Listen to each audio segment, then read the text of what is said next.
உங்கள் மனம் ஒருபோதும் அமைதியாக இல்லையா? ஒரே விஷயத்தை மீண்டும் மீண்டும் யோசித்து சோர்வாகிவிட்டீர்களா?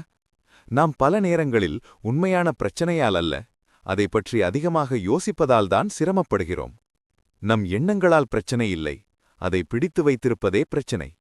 இந்த எளிய உண்மையை கௌதம புத்தர் நமக்கு அழகாக கற்றுக் கொடுத்தார். இப்போது அந்த சிறிய கதையை பார்ப்போம்.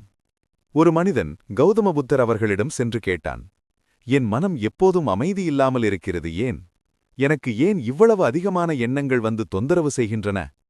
புத்தர் சிரித்துக்கொண்டு சொன்னார், ஒரு மனிதன் அம்பால் காயமடைந்தால் அந்த அம்பை உடனே எடுத்து விடாமல், யார் எய்தினார், ஏன், எங்கிருந்து என்று கேட்டுக்கொண்டே இருந்தால் அவருடைய வலி குறையுமா? அந்த மனிதன் சொன்னான், இல்லை என்று. அப்போது புத்தர் கூறினார், அப்படியென்றால் நீ உன் எண்ணங்களுடன் அதையே ஏன் செய்கிறாய்?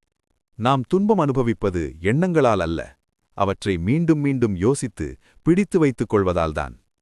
நீ அதிகமாக யோசிக்கிறாய், அதனால்தான் சோர்வாக இருக்கிறாய்.